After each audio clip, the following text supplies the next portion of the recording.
परमेश्वर का धन्यवाद करते हैं कि परमेश्वर ने हमारे जीवन में फिर से ये अवसर दिया कि हम उसके वचन पे मनन कर सके। आज का जो वचन है वह है उत्पत्ति की पुस्तक, उसका 1 अध्याय 2 पद। यहाँ पर इस प्रकार लिखा हुआ है, पृथ्वी बेडौल और सुनसान पड़ी थी और गहरे जल के ऊपर अंधियारा था तथा परमेश्वर की आत्मा जल के ऊपर मंडराता था। पृथ्वी बेडौल और सुनसान पड़ी थी और गहरे जल के ऊपर अंधियारा था तथा परमेश्वर की आत्मा जल के ऊपर मंडराता था।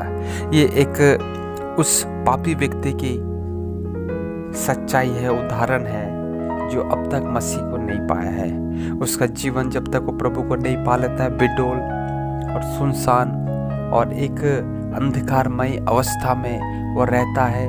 उसका जीवन कुरूप के नाई बिगड़ता ही चला जाता है और उसका जीवन पापमय अंधकार रूपी दलदल में फंसता हुआ दिखाई देता है। लेकिन यहाँ पर वचन बताती है कि तब परमेश्वर ने कहा उजियाला हो और उजियाला हो गया।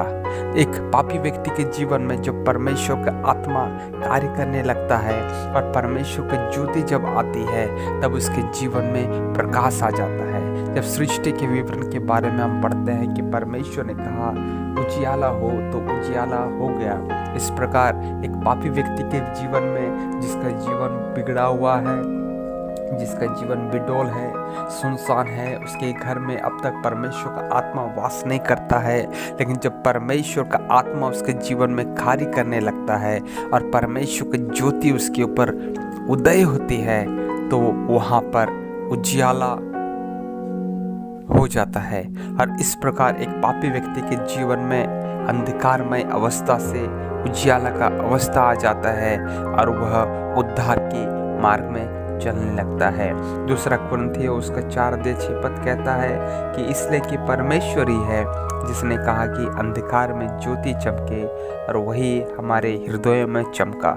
परमेश्वर का आत्मा जो कार्य करता है कि एक व्यक्ति को कुरूप अवस्था से सुंदरता की ओर ले जाने में, और परमेश्वर का कार्य ये है कि हर एक व्यक्ति को वह अंधकार से ज्योति में लाए, जैसा कि वचन बताती है। सो हमारे जीवन में भी जो परमेश्वर का आत्मा कार्य किया है, हम जो अंधकार के छोड़कर उजियाला में आए हैं, ये सच में बहुत ही आशीष की बात है। सो हम इस उजियाला में किस प्रकार बने रह सकते हैं? जब परमेश्वर के साथ हम संगति में रहेंगे। जब परमेश्वर के साथ हम संगति में रहेंगे तो हमारे जीवन में उजियाला और भी बढ़ता चला जाएगा। विश्वास के द्वारा से ही हम समझ सकते हैं कि सारी सृष्टि की रचना परमेश्वर के वचन के द्वारा हुई है। सो हमें परमेश्वर के वचन के ऊपर विश्वास करना है। जो वचन परमेश्वर ने कहा वह वैसा ही हो गया। सो परमेश्वर ने कहा तो उजियाला हो और उजियाला हो गया। सो हमें उस उजियाला में बने रहने की आवश्यकता है। हम दिन प्रतिदिन जैसे उस उजियाले को अपने जीवन में और भी बढ़ाएं और हम उस कुरूप रूपी गंदगी को, पाप को, असत्यता को, संसार की सड़ाहट से छूटकर हम परमेश्वर के सुंदरता के भागी हो जाए। परमेश्वर यही चाहता है। सो परमेश्वर का आत्मा जिस प्रकार आरंभ में कार्य किया, सृष्टि में कार्य किया, हमारे जीवन में भी और कार्य करे, हमारे जीवन में उसका प्रकाश और भी चमके, यह हमारी प्रार्थना है। सो परमेश्वर इस वचन के द्वारा हम सबको आशीष करे कि हम उसके आत्मा के द्वारा से सुंदर हो जाएं और उसके प्रकाश के द्वारा से हम अंधकार रूपी पाप को हटाकर हम उजियाला रूपी आशीष को ग्रहण करें। सो परमेश्वर हम सबको आशीष दे। परमेश्वर का धन्यवाद हो। आप सबको प्रभु यीशु के नाम से जय मसीह की।